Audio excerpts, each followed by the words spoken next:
there is no traffic where I am right now. Um, and I say that because I just got a automated call, the second one this week, canceling my brother's appointment, which was in 1 hour. It would have been in an hour. And as I'm driving home right now to be able to get him ready for this appointment, it's canceled. This is the second time. So the reason why I'm saying this over and over again is because people wonder why people don't get help. Like if they're and sense of time and they, really to do happens. So 2 times in a row this week that his appointments have been canceled to refill his medicine that he is already out of. Okay, so today would be day 2 that he has not, or actually almost day 3, that he has not taken the mood regulating medication. And I wasn't going to say anything about the other, but he also refused taking medicine yesterday. One of the medications, I mean, it's important, but I'm not too pressed by it. The anxiety medication, he put it in the toilet because he was already in an irritable mood.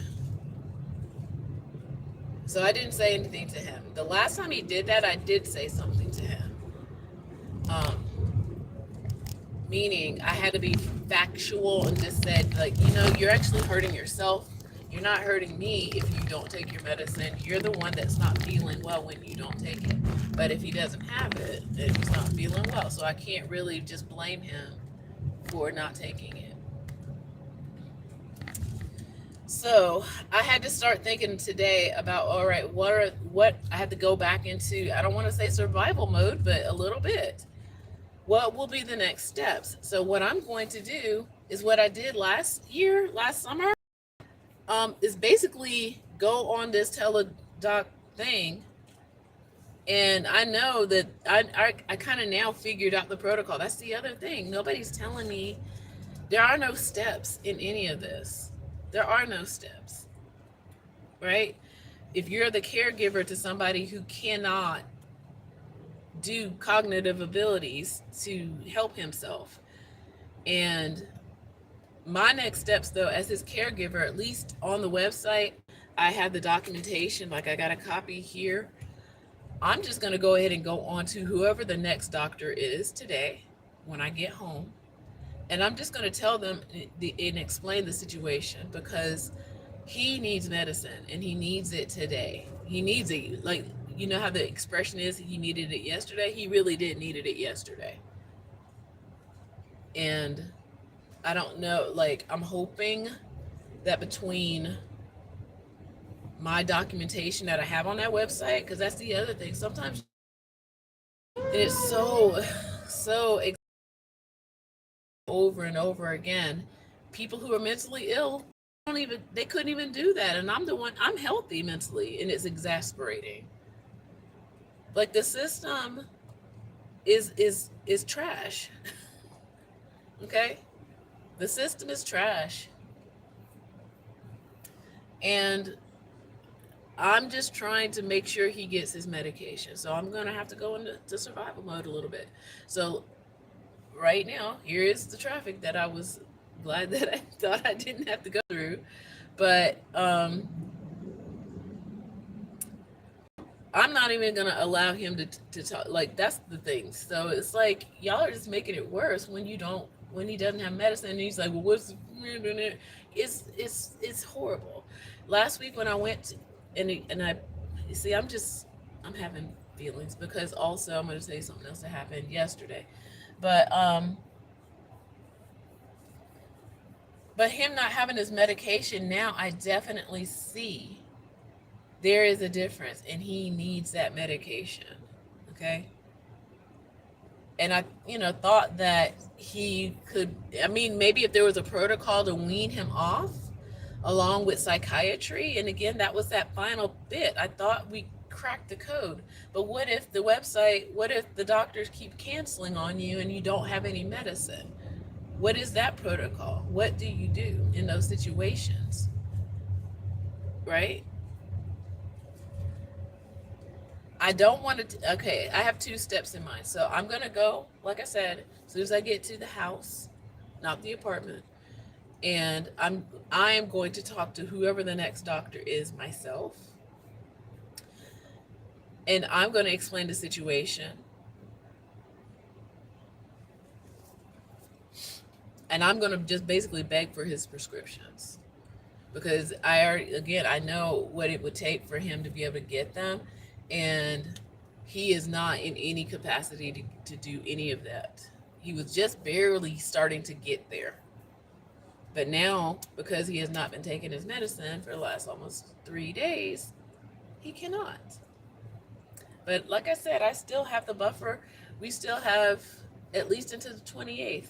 It's not even, we've got 10 days until the shot, okay? But he needs all of his medications re-upped, all of them. And if that doesn't work for some reason, I'm just going to find her, okay? I'm just going to say that, first of all. If by chance some kind of situation, they are just like, no, ma'am, we can't do that, blah, blah, blah, this and that, whatever, I might have to take him to the emergency room myself tonight, okay? Just to get refills on his medication.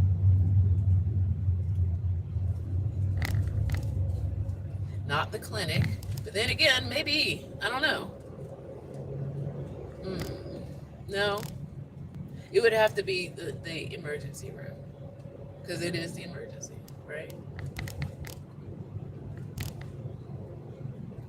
Because today is Saturday. There's a clinic walking distance, but they're not open. I was trying to think of a doc box. That's a possibility too, over going to the emergency room, because the only issue I do have, no, not the only issue, there's a lot of issues with the emergency room. You're sitting there for hours and they won't talk to you or whatever, and you got to wait to be seen. And my brother might not do that, okay? He might not want to do that. So I worry that he might try to walk away or do something weird. So that's why I don't want to take him somewhere with me to do this, because then they'll want to talk to him and he won't talk to them. And then, yeah, like I said, all the things. So,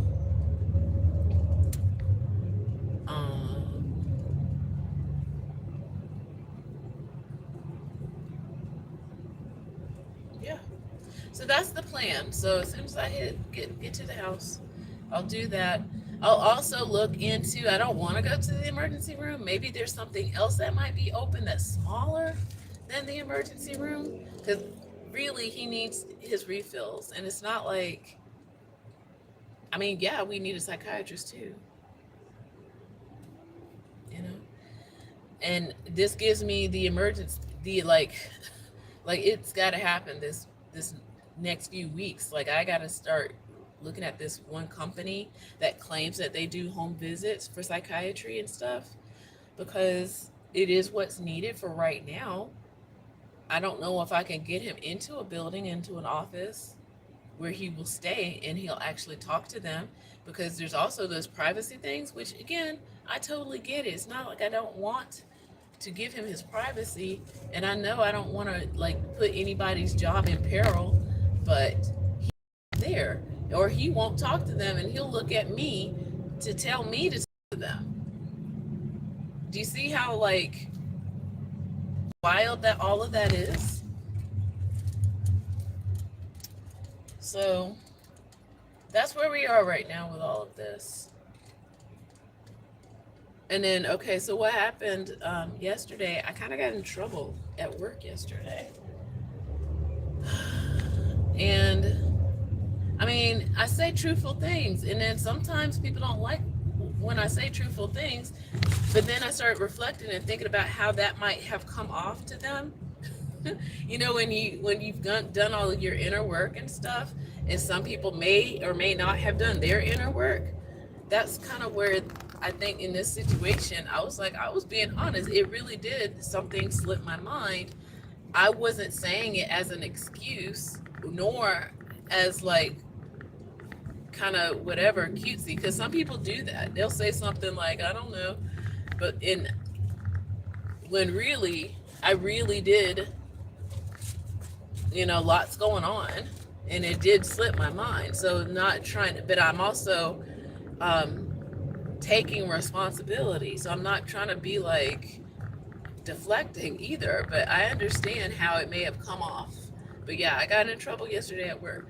So there's that, and putting out those fires right now. So I had to kind of take a moment, take a night's rest, which I did, and came back with a clear mind and a vision and a plan. So that's how that works too. It's like sometimes, reflect. Don't deflect. Reflect, and then work on what you're gonna do, and then do it. It can't not happen. You know what I mean? So I've think I'm strategically. I don't play a lot of chess, but I play the life called chess, or chess called life. I play a lot of different angles to get, to success. So I've come, like I said, when I say come up with a plan, I'm not just, doing one thing, and it has to, like some things we were doing. So that's the other thing. I'm back to on me being in trouble. So we were doing it. It's just that people need to see it, right? And that's kind of where I dropped the ball. People need to see it, the evidence. I would say, like, I need to see the evidence. That's what I would say to my students. So, why would I not hold myself to the same standard, right?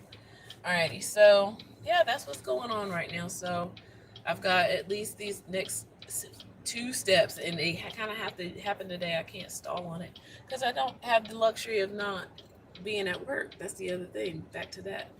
So I don't want to go to the emergency room. I want to talk to somebody, a doctor today. I know now that I go back in my memory banks but things have changed since Trump. Now that's the other problem that I got right now. My brother is disabled. He literally cannot talk. And they want folks who they think are scamming the system to go to work. Like, what is he gonna do? He can't do anything. He seriously cannot do anything. So, yeah, I'm going to beg somebody on camera for some medicine for my brother. That's what my plan is, because it is an emergency. Okay. Alrighty. With that, I'm saying take care, like and subscribe, all that stuff. Okay. And I gotta get this. Got some food. Gotta get it home. I was gonna make another stop before I got back, but luckily my text message came through as I was driving, and that's what's caused me to make sure I did this today. Oh wow, there's a lot of APTD here. A lot of puppos here. All right, bye y'all. Let me go. Oh, wow, there is a lot of pose here. What are y'all doing? In a paddy wagon? Oh my goodness. Lord. It better not be ice. Okay.